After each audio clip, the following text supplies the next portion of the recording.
karunia dia dapat kesembuhan. Tapi bagi Petrus dan Yohanes itu malah petaka. Perhatikan ya. Isotes keseimbangan itu si lumpuh itu yang tadinya sudah sakit bertahun-tahun, lalu ketemu Petrus, dia dapat mujizat.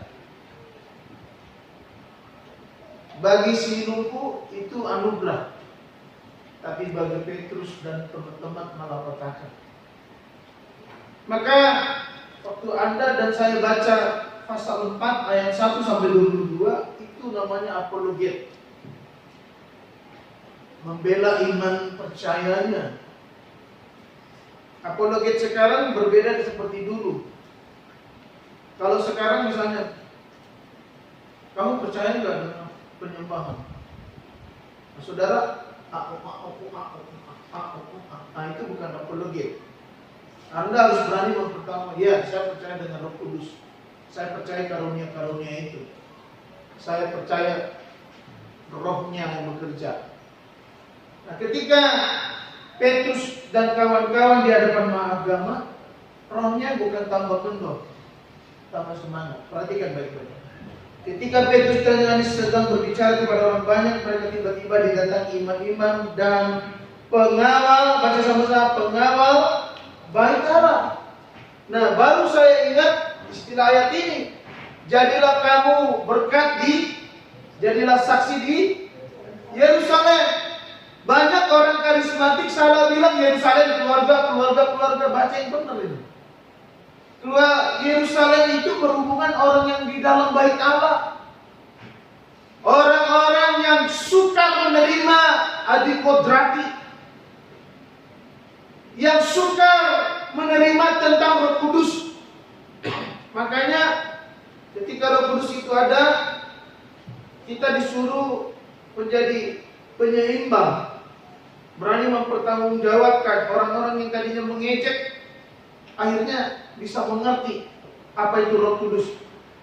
Tapi di pasal 4 tekanannya makin tinggi. Nah, Bapak Ibu yang kasih Tuhan, dalam pelayanan pun begitu. Kalau kamu hanya ambil sebidang pelayanan sebagai singer, itu biasa-biasa. Tapi kalau saudara sudah mulai mendalam, menjadi pengurus, menjadi orang-orang yang dipercaya di gereja, kalau tekananmu tidak berat, hati-hati nih.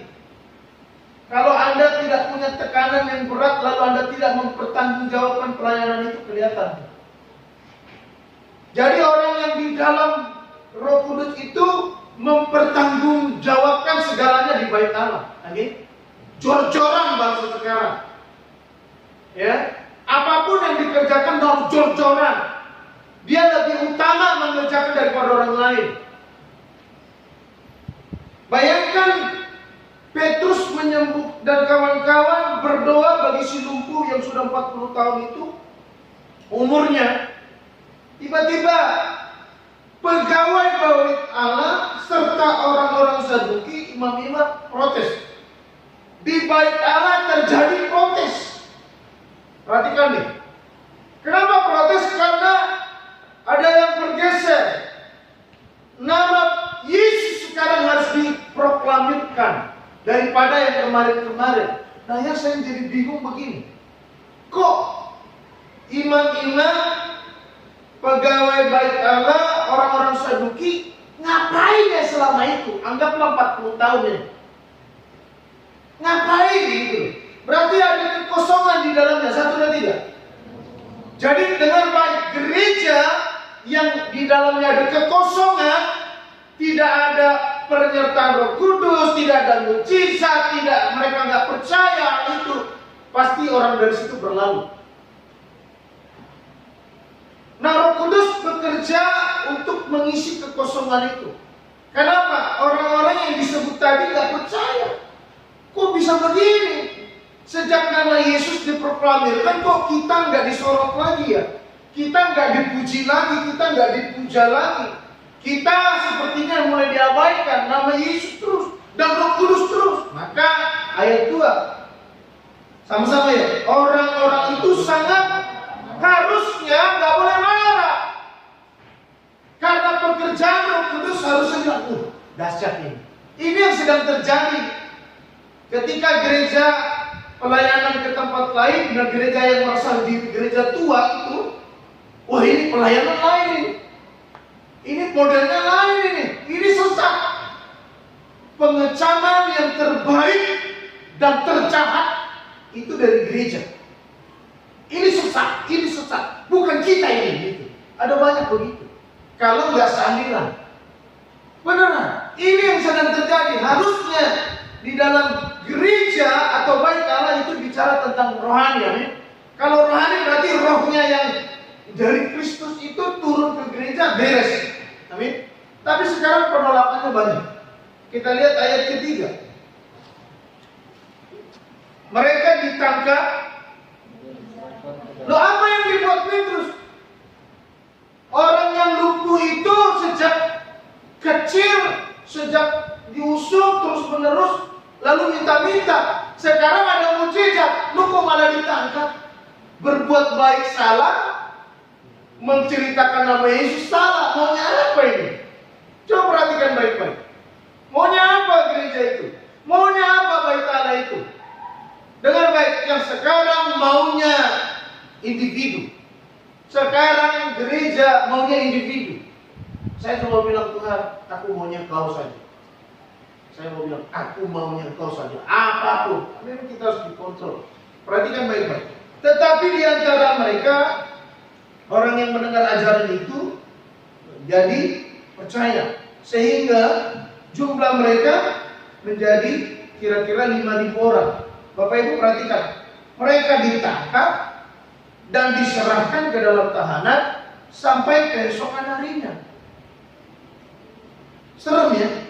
Itulah pelayanan. Nah Bapak Ibu, dalam pelayanan itu ada risiko-risiko yang harus dijalani. Jadi kalau saudara dan saya nggak siap dari risiko, kita pensiun saja. Risikonya banyak. Ada jemaat ya dari tengah-tengah kita bilang, Pak, berapa juga tugas gembala? Iya, kita pikirkan mati-matian. Harus bergaya, tampil, tersenyum, padahal dalamnya hatinya hancur. Lihat, harus menyajikan makanan. Saya ngomong begini, 1.000 jemaat, 1.000 hati gembalanya. 50 jemaat, 50 hati. Gak bisa ditentukan, oh hati ini gak bisa. Itu beratnya pelayanan. Jadi kalau Bapak Ibu menjadi partner-partner di dalam pelayanan, saudara harus rasakan itu. Saudara harus rasakan itu. Kalau Anda belum masih nyaman di rumahmu, padahal kau bagian dari pelayanan gereja, kau masih nyaman, kau masih tenang, tidak stres. Hati-hati. Belum bagian dari pelayanan. Belum bagian dari gereja. Perhatikan. Selanjutnya kita baca sama-sama. Ayat 5. Pada keesokan harinya, pemimpin-pemimpin Yahudi serta tua-tua dan ahli-ahli Taurat mengadakan sidang. Oh, sampai sidang yang lumpuh berjalan, bukan bersyukur. Puji Tuhan. Ini biasa kita lihat juga peminta. Sekarang jalan, dia memuliakan Tuhan. Bertahun-tahun kita melayani. Kata si Farisi, bertahun-tahun kita datang beribadah, belum pernah terjadi mujizat. Tapi ketika Roh Kudus hingga pada Petrus dan Yohanes, luar biasa harusnya. Luar biasa kamu, kan begitu? Harusnya kan begitu. Tapi coba ditangkap karena kebaikan. Pada keesokan harinya pemimpin Yahudi serta tua-tua ahli Taurat mengadakan sidang di Yerusalem. Hanya perkara mujizat di sini. Hanya karena membangkitkan orang lumpuh itu jadi jalan di sini. Dengar baik, masih banyak sidang-sidang lain yang siap menantimu dalam pelayanan. Beneran. Akan banyak lagi tantangan-tantangannya. Makanya saudara dan saya harus punya prinsip yang luar biasa. Kesiapan menghadapi penolakan, temanya hari ini. Kesiapan menghadapi penolakan, apologetai, bertanggung jawablah dalam pelayananmu. Apapun resikonya, apapun tantangannya mau diapain, tetap bertanggung jawab, apologetai, bertanggung jawab berani. Apoletika, apologet. Dia berani membela imannya. Ya, aku percaya. Perhatikan selanjutnya. Dengan imam besar Hanas dan Kayafas, Yohanes dan Alexander dan semua orang lain yang termasuk keturunan imam. Yang termasuk keturunan imam hanya gara-gara satu orang sumpah roh dikeroyokin. Kurang ajar nih. Artinya apa? Pengalihan, merasa terlupakan. Lanjut. Lalu Petrus ayat 7, lalu Petrus dan Yohanes dihadapkan kepada sidang itu dan mulai diperiksa. Apa yang harus diperiksa? Lo cuma bikin mujizat. Halo, dengar baik. Apa yang harus diperiksa adalah buat mujizat. Ada orang-orang di gereja kita detail. Oh, sembako yang dikasih itu begini. Dari mana asalnya? Ada itu. Untungnya di gereja kita nggak begitu. Ada yang nanya dari mana itu sembako. Jangan-jangan sebenarnya ada 50 tapi dia ada bukan begitu. Wih, ngeri beneran. Lo cuma terima, ambil, selesai pulang. Tapi ada yang detail dari mana nih? Siapa yang sponsor? Siapa yang ini? Siapa yang sponsor? Apa nih? Jangan-jangan kita dapat 2. Jangan-jangan kita dapat 3. Masih bagus kalau dikasih. Ya kan? Kita yang udah ngambil jauh-jauh gak dapat. Halo, dengar nih. Saudara berani gak? Apalagi nanti ada orang yang jangan dari mana? Ini rame banget loh mulutnya. Bacotnya kebanyakan. Tapi faktanya Anda gak bisa berbuat. Wah heran. Diharap di sini tidak. Amin. Ayatnya 7. Lalu Petrus dan Yohanes dihadapkan ke berarti representasinya tetap kepada Kristus. Amin. Representasinya nggak berubah. Amin. Apapun tekanannya, apapun tuntutannya, apapun yang dibentangkan, disidangkan, nama Yesus tetap kumandang. Amin. Bapak Ibu ngerti ayat ini? Apapun, dimanapun kerjaanmu, apapun situasinya, berani aku pengirim Tuhan. Amin. Amin. Kalau berani berkata, lihat kepada kami, berarti kekristenanmu, pengiringanmu, kepenuhan Roh Kudusmu, berani demonstrasi di luar. Dengar baik. Apapun tekanannya, apapun tuntutannya, dengan baik nama Yesus. Dia katakan begini, maka ketahuilah kamu, ayat 10-12, sekalian dan seluruh umat Israel, bahwa dalam nama Yesus Kristus orang Nazaret yang telah kamu salibkan, tetapi telah dibangkitkan Allah dari antara orang mati, bahwa oleh karena Yesus itulah orang ini berdiri, oleh karena Yesus inilah orang ini berdiri dengan sehat sekarang di depan kamu. Yesus, tetap Yesus. Yesus adalah batu yang dibuang oleh tukang-tukang bangunan, yaitu kamu sendiri. Jadi begini maksud saya, kalau saudara punya Facebook, saudara punya IG, punya Twitter, promotkan Yesusmu. Saya suka ikuti kalian semua. Ada yang kadang-kadang tidak mencerminkan kita ini sebagai anak Tuhan. Beneran. Lebih banyak sarkikosnya. Apa sarkikos? Dagingnya. Lebih banyak kedagingannya daripada promot Kristusnya. Mari kita belajar dari sini bahwa oleh Yesus itulah orang yang berjalan, berdiri dan sehat sekarang di depan kamu. Yesus adalah batu yang dibuang oleh tukang-tukang bangunan, yaitu kamu. Perhatikan tekanannya nggak berubah. Namun dia telah menjadi batu penjuru dan keselamatan tidak ada di dalam siapapun. Tidak ada di dalam siapapun. Sebab di bawah kolong langit ini tidak ada nama lain yang diberikan kepada manusia yang olehnya kita dapat selamatkan. Katakan amin. Jadi apologetik jelas mempertahankan Yesus. Nah Bapak Ibu yang kasih Tuhan, kalau kita sudah ini, kita harus isotes. Isotes, bilang isotes. Seimbang. Saya terus belajar untuk seimbang. Ada hal-hal yang membuat saya greget, tapi ya. Apa maksudnya? Apa maksudnya 10-12? Pengiringan Petrus kuat terhadap Yesus. Catat yang pertama. kuat tentang Yesus. Apa maksud dari 10:12? Kepenuhan Roh Kudusnya nyata, maka dia makin bekerja. Amin. Ini hari keberapa kita ibadah? Sudah mulai tak ada. Nyaris. Aku doakan gereja. Bapak Ibu yang kasih Tuhan, amanat yang dipercayakan kepada Petrus dan kawan-kawan dipertahankannya walaupun nyawa. Ini tersulit Bapak Ibu. Anda dan saya tidak terlalu berat seperti mereka ini zaman ini. Masih ringan. Terlalu ringan. Makanya kalau ada lagu-lagu pemenang, nggak cocok. Pemenang itu bertanding. Kata ada tiga. Pemenang itu bertanding. Jadi kalau ada bilang pemenang, nggak bertanding. Dalam Kisah Rasul pasal 4 ayat 13 itu dibilang begini. Ketika sidang itu melihat keberanian Petrus dan Yohanes, mengetahui bahwa keduanya orang yang tidak terpelajar. Perhatikan baik-baik, tidak terpelajar. Oh, karena itukah mereka disidang?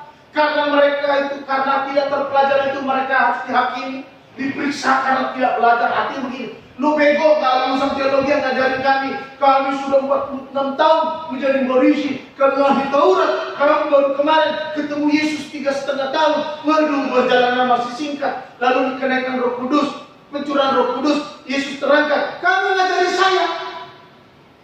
Maka karena itu, ya, sekarang banyak persidangan menghakimi gara-gara apa? Latar belakang orang tidak teologi, bahkan tidak doktor.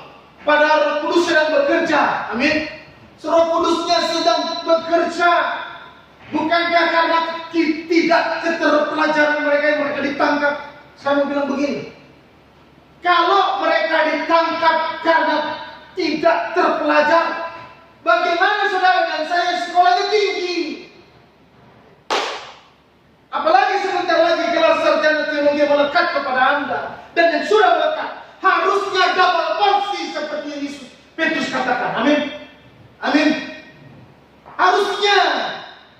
Bayangkan yang tidak terpelajar itu berani membentangkan apologetiknya luar biasa karena ada Roh Kudus. Bagaimana dengan saudara dan saya yang punya pendidikan tinggi, yang punya ceritanya luar biasa, tapi nggak pernah ngomong? Ada banyak kuliah hari ini, perdebatan itu banyak di YouTube. Waduh, serang menyerang. Padahal pekerjaan Roh Kudus adalah sembuhkan, ajarkan, pergilah jadi saksi. Yang sekolahnya mulai tinggi-tinggi. Aduh, Tuhan. Hampir-hampir seperti imam-imam. Hampir-hampir seperti orang Saduki, ahli Taurat. Yang hanya bergulat-gulat di dalamnya, tidak pergi keluar. Padahal pekerjaan itu luar biasa. Amin. Amin. Yang tidak terpelajar itu 1 Korintus 1 ayat 27. Perhatikan baik-baik. Yang tidak terpelajar itu 1 Korintus 1 ayat 27. Tetapi orang yang bodoh, sama-sama. Tetapi apa yang bodoh bagi dunia dipilih Allah. Katakan amin. Jadi jangan merasa kecil hati. Bapak Ibu tidak punya pendidikan, tidak punya apa-apa, lalu berkata aku mau melayani Tuhan. Layani Tuhan. Dia nggak pilih itu. Kau tulus saja, Roh Kudus dikasih jadi. Amin. Daripada punya strata tinggi, Roh Kudus gak ada, otaknya jalan tapi nggak ngerjain apa-apa. Aduh, sayang banget. Perhatikan. Tetapi apa yang bodoh bagi dunia dipilih Allah untuk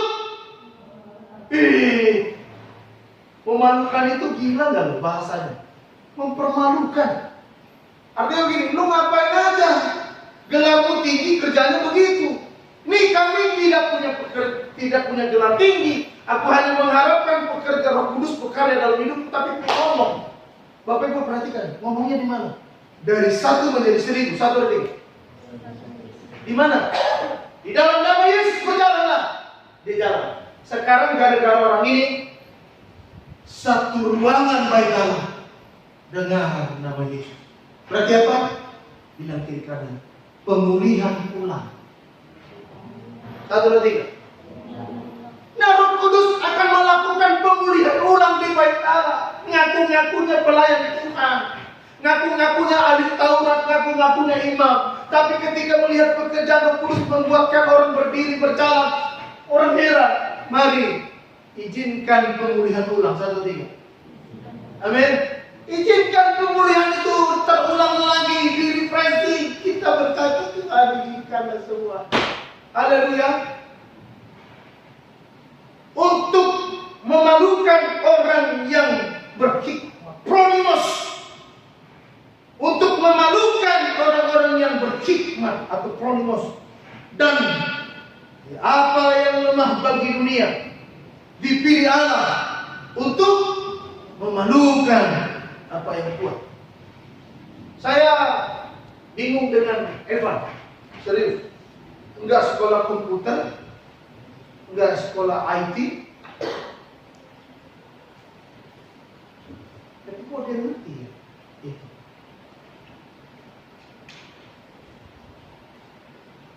Kok dia ngerti ya?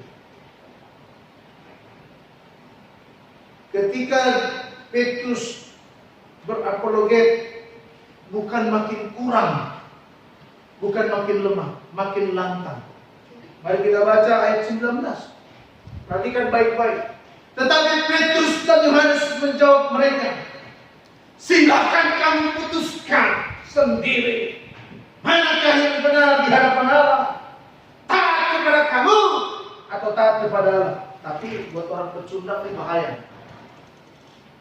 Begini maksudnya, silakan ngomong Bapak Gembala, saya mau taat Bapak Tuhan daripada Anda.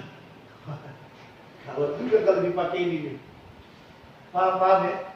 Bapak Ibu, ini konteksnya berapologet karena mereka dipertanyakan, mereka dihadapkan dengan persoalan. Ayat 12 tolong baca ini, itu mulai sejarahnya. Dan keselamatan tidak ada di dalam siapapun, juga selain di dalam Dia. Perhatikan nih, keselamatan gak ada di mana-mana ya. Dengarin baik. Lu belajar apa lo? Lu belajar apa lo? Ahli ada Taurat lu ngapain? Udah tekankan lagi Yesus makin jengkel orang. Terus nih. Sebab di bawah kolong langit ini. Wow. Ngerti gak kalau dibilang kolong langit ini? Di bawah kolong langit ini mau Romawi, mau siapapun penduduk paling besar, bahkan raja yang disebutkan tadi satu persatu, nggak bisa menyelamatkan. Hanya baca nih. Tidak ada nama lain yang diberikan kepada manusia yang olehnya kita dapat diselamatkan. Terus, ketika sidang itu melihat keberanian. Terus, dan Yohanes dan mengetahui bahwa keduanya orang biasa yang tidak terpelajar, heranlah mereka dan mereka mengenal keduanya sebagai pengikut Yesus. Gila nih, sekolah gak ada ngajarin kita. Orang sembuh, orang lumpuh bisa berjalan. Wah, maka muncul kata tidak terpelajar. Untuk apa? Untuk apa nih? Menjatuh. Ada trik-trik untuk menjatuhkan. Hati-hati. Hati-hati. Terus nih. Tetapi karena mereka melihat orang yang disembuhkan itu berdiri di samping kedua orang. Nah, ada buktinya.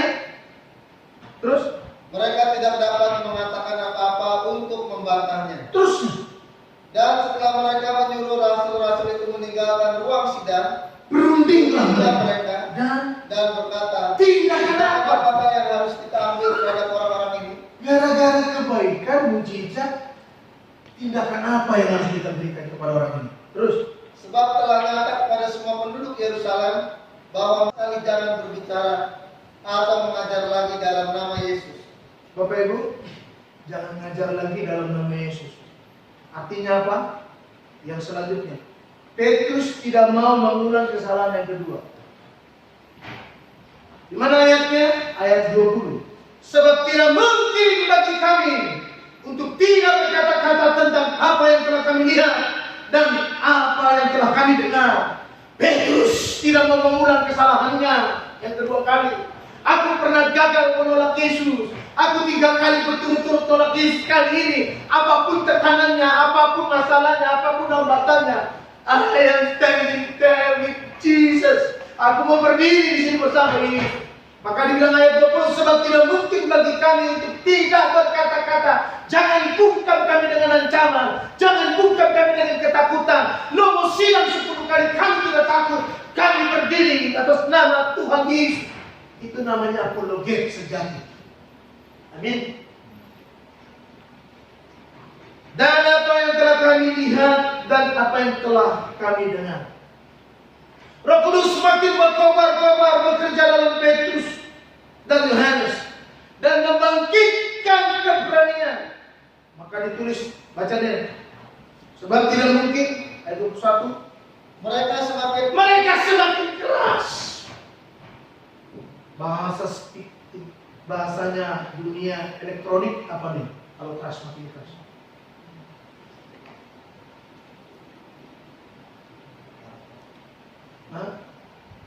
dB-nya ditambah. Kalau orang-orang musik tuh ngerti dB. Makin tinggi nadanya. Bukan? Enggak. Makin keras. Saudara-saudara! Itu dB. Saudara dan saya di saat kapan bisa berdiri? Dengar, saya mau bilang, we are the brave new world, bukan world dunia, world. Maka ada konsep dari Petrus dan kawan-kawan, we are the brave new world. Kami berani memberitakan Injil yang baru, berita yang baru. Bapak Ibu yang kasih Tuhan, kenapa itu muncul? Karena ada seperti Matias yang hidup dalam hadirat, hidup dalam kebiasaan doa. Mari kita lihat ayat 31. Satu dan tiga. Dan ayat 31, 1 dan 3. Dan ketika mereka sedang berdoa, goyanglah. Ayo stop nih. Belum pernah terjadi goyang di gereja kita kecuali tempat duduk ibu. Waktu doa, saya coba perhatikan terus.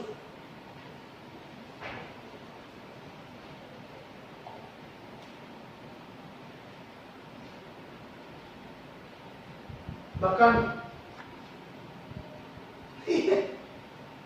waktu di pasal 4 ayat 21, dan ketika mereka sedang berdoa, goyanglah. Kata goyang berarti saudara bukan goyang gini-gini, bukan corona itu apa namanya? New normal, bukan. Ini goyang berarti antusias. Dan ketika mereka sedang berdoa, goyanglah tempat mereka berkumpul itu, dan mereka semua penuh dengan Roh Kudus. Lalu mereka memberitakan firman Allah dengan udah belum.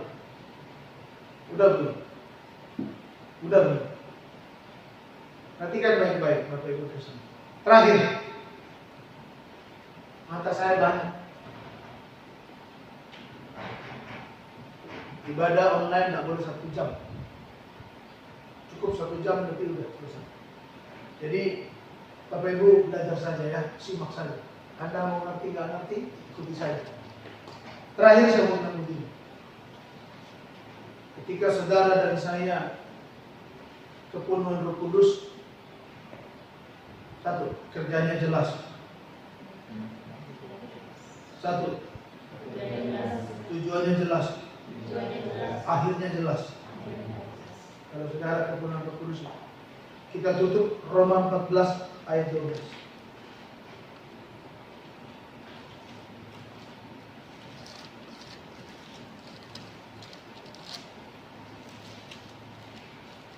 Kita baca sama-sama.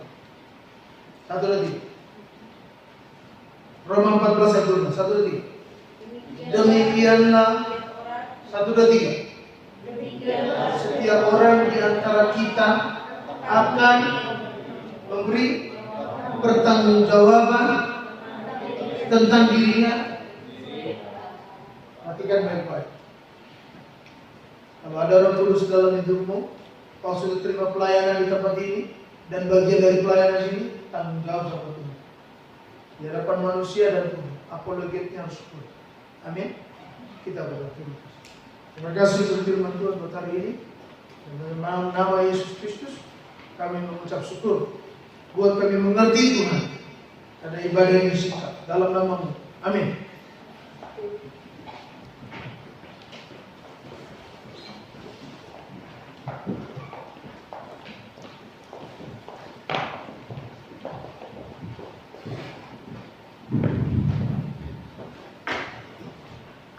Tuhan semuanya berberkati, amin.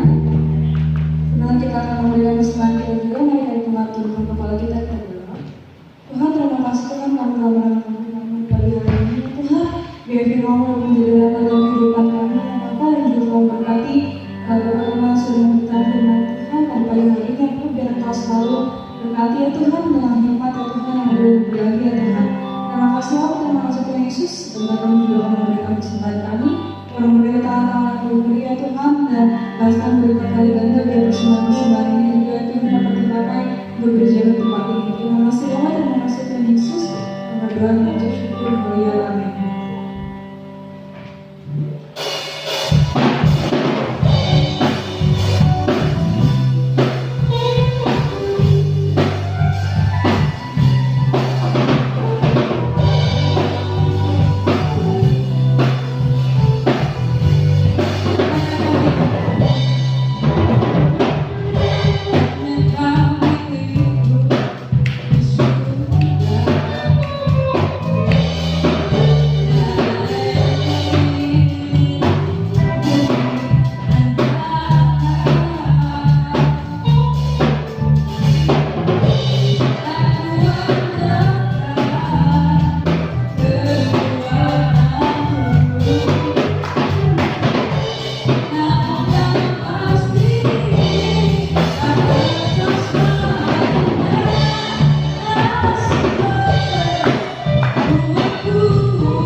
Kita akan berdoa syafaat bagi yang betul sama berdoa syafaat.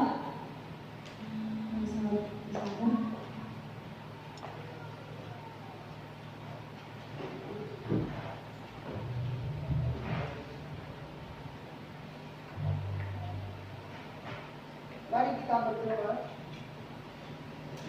Kami bersyukur berterima kasih kepada ini untuk penyertaan Tuhan dalam kehidupan kami.